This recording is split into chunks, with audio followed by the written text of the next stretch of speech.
Mengapa kita kalah melawan yang lemah? Sesuatu yang tidak biasa, tapi itu terjadi. Dan mengapa bisa demikian? Mari kita buka Alkitab dalam Yosua pasalnya yang ke-7. Yosua pasalnya yang ke-7 ayat 1 sampai ayatnya yang ke-4. Saya baca ayat yang pertama, jemaat baca ayatnya yang kedua. Bacanya secara serentak biar manis terdengarnya pada ayat kedua dan berikutnya. Saya mulai, tetapi orang Israel berubah setia dengan mengambil barang-barang yang dikhususkan itu, karena akan bin Karmi bin Sabdi bin Syera dari suku Yehuda mengambil sesuatu dari barang-barang yang dikhususkan itu. Lalu bangkitlah murka Tuhan terhadap orang Israel. Ayat 2.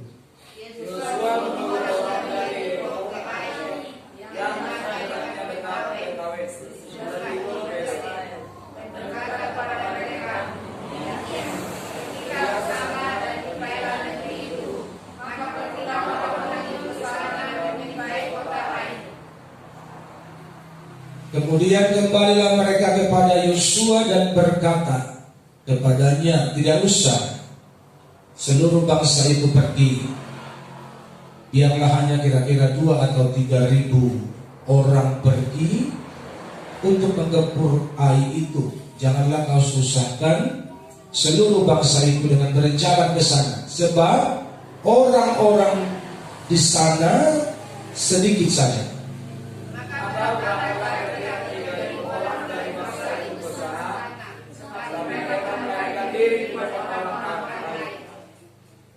Kita baca ulang bersama. Maka berangkatlah kira-kira 3.000 orang dari bangsa itu ke sana, tetapi mereka melarikan diri. Mereka melarikan diri karena menang atau karena kalah? Halo? Mereka melarikan diri karena mereka menang atau karena mereka kalah? Peristiwa ini bermula dari peperangan bangsa Israel melawan Yeriko di pasal yang ke-6.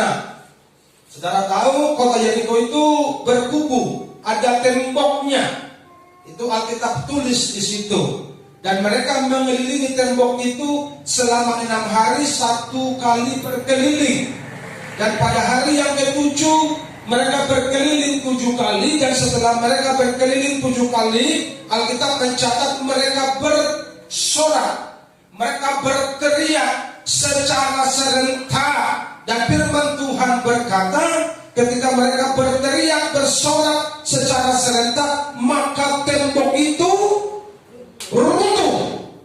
runtuhlah tembok Yeriko, dan mereka menghancurkan, mengalahkan kota itu. Mereka berkemenangan karena mereka ditolong secara ajaib sama Tuhan.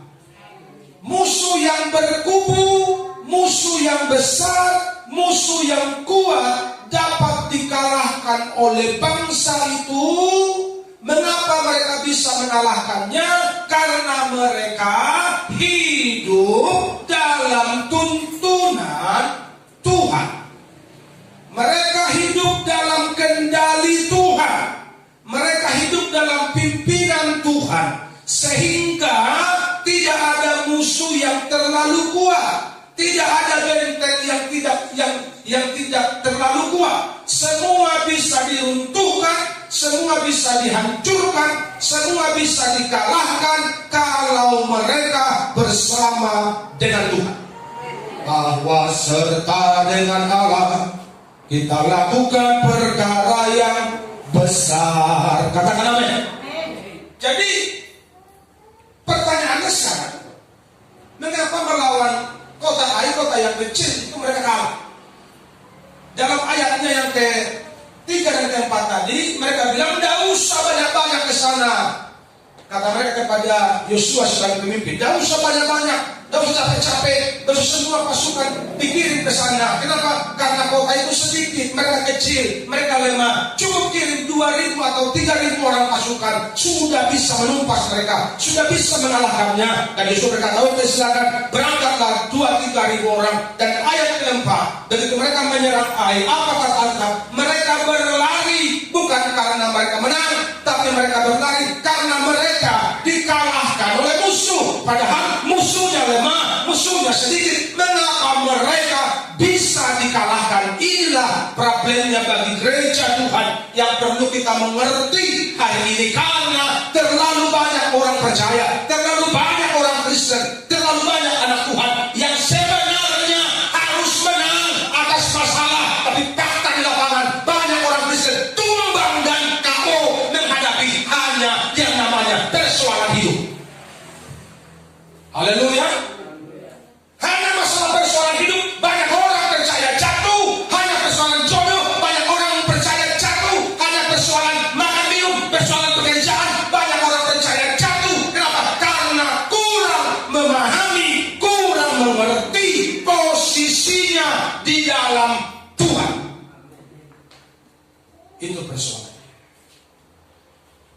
Mengapa mereka kalah? Poin yang pertama, keinginan. Ayat 21. Aku melihat di antara barang-barang jarahan itu jubah yang indah buatan Sinear dan 200 sikal perak, sebatang emas, ada emas batangan, yang 50 sikal beratnya. Terus aku mengingininya, maka aku ambil. Semuanya itu disembunyikan di dalam kemahku, di rumahku, di dalam tanah. Dan perak itu di bawah sekali. Padahal sebelumnya Tuhan sudah berfirman, semua harus ditumpas. Tidak boleh ada yang diambil. Kalau perak, emas, dan segala macam itu persembahan khusus buat Tuhan. Tidak boleh diambil, diingini menjadi milik pribadi. Itu suatu pelanggaran terhadap firman Tuhan. Undang-undang itu sudah jelas dituliskan dalam firman. Tapi karena keinginan. Jadi gereja Tuhan, dengar baik-baik hari ini. Kalau keinginanmu membuat engkau berdosa, stoplah berkeinginan. Haleluya. Kalau keinginanmu membuat engkau menyimpang dari firman, stoplah berkeinginan. Lebih baik yang kuingini Tuhan saja, harta dunia tak lagi ada artinya. Akan tidak seperti itu. Siakan ini begitu melihat ada emas batangan, langsung tergiur hatinya. Kan begitu. Lihat ada jubah yang bagus, tergiur hatinya. Tetangga punya mobil, tergiur hatinya. Tetangga punya motor baru, tergiur hatinya. Tetangga punya barang-barang yang bagus, yang les, tergiur hatinya. Sehingga dia mulai berpikir dan mulai menekan suami supaya cepat-cepat dibeli. Sehingga suami menghalalkan segala cara untuk bisa memenuhi keinginan istrinya, sehingga mereka menyimpang dari firman. Tapi di sini nggak ada yang seperti itu. Haleluya. Jadi keinginan ini perlu dikuduskan. Haleluya. Makanya yang Tuhan kasih sama kita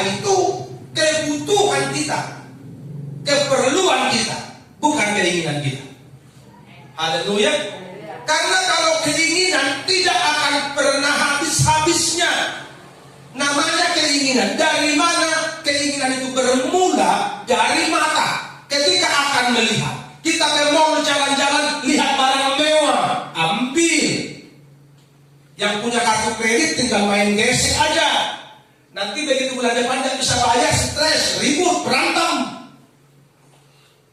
Kenapa? Karena keinginan mata yang tidak bisa dikendalikan membuat si Akan ini jatuh dalam dosa. Dan akibat dia jatuh dalam dosa, Tuhan menjadi lepas tangan. Tuhan tidak mau lagi menolong, Tuhan tidak mau lagi melindungi, Tuhan tidak mau lagi membantu mereka untuk berkemenangan. Makanya musuh yang kecil pun menjadi raksasa buat mereka karena Tuhan sudah berpaling dari mereka. Makanya banyak orang percaya yang ngaku orang percaya tumbang, sebenarnya karena Tuhan sudah berpaling dari hidup mereka sehingga mereka jalan sendiri. Haleluya. Mereka pikul sendiri. Makanya banyak orang percaya yang stres, yang galau, yang bingung. Kenapa? Karena mereka sudah terlalu jauh berjarak dengan Tuhan. Semoga kita tidak seperti itu. Seolah-olah Tuhan tidak melihat, makanya akan menyembunyikan. Kan begitu. Tuhan tidak tahu itu. Kira-kira begitu. Makanya barang-barang yang diambil Akan bukan disembunyikan di hutan. Disembunyikan di mana? Di kemahnya. Artinya dosa itu dibawa ke rumahnya. Pelanggaran itu dibawa ke rumahnya. Berdiam di rumahnya. Sehingga semuanya menjadi najis dalam pandangan Tuhan. Dan itulah alasannya mengapa Tuhan lepas tangan dari mereka karena mereka berubah setia demi apa? Keinginan daging. Haleluya. Jadi hari ini biar Tuhan saja yang kita ingini. Yang percaya katakan amin. Yang lain tidak usah ingini, karena Bapamu yang di sorga tahu apa yang engkau. Haleluya. Bersama dengan saya katakan begini, Bapakku yang di surga tahu apa yang ku perlukan. Dengan suara yang yakin, Bapakku yang di surga tahu apa yang ku perlukan. Jadi tidak perlu engkau menyimpang dari kebenaran hanya untuk makan minum, hanya untuk kepentingan hidup. Karena Bapa di surga tahu apa yang kita perlukan. Lihatlah burung di udara, makannya Tuhan beri. Bunga bakung di padang Dia hiasi. Sehelai rambutku tak jatuh jika Tuhan tak kehendaki. Sebab itu tak perlu khawatir, Tuhan selalu peduli. Katakan amin. Jadi tugas kita apa? Mendekat sama Tuhan. Haleluya. Tugas kita apa? Menjaga hubungan sama Tuhan. Karena hubungan bangsa Israel pada waktu mereka melawan Yeriko dekat kali. Makanya Tuhan bilang, udah teriak aja begitu kau keliling 7 kali, teriak, robos loh. Saudara bisa bayangkan, bisa dengan teriakan aja tembok roboh, karena Tuhan ada di sana. Amin. Haleluya. Kalau Tuhan ada bersamamu, tidak ada masalah yang terlalu berat. Tembok-tembok persoalanmu, tembok-tembok pergumulanmu, tembok-tembok masalahmu, tembok-tembok penyakitmu, kubur semua. Kalau Tuhan beserta kita. Haleluya. Orang akan berkata begini, bukankah Pak firman Tuhan berkata, aku menyertai engkau sampai kesudahan alam. Itu kata firman Tuhan, bukan kata kita. Kan betul begitu.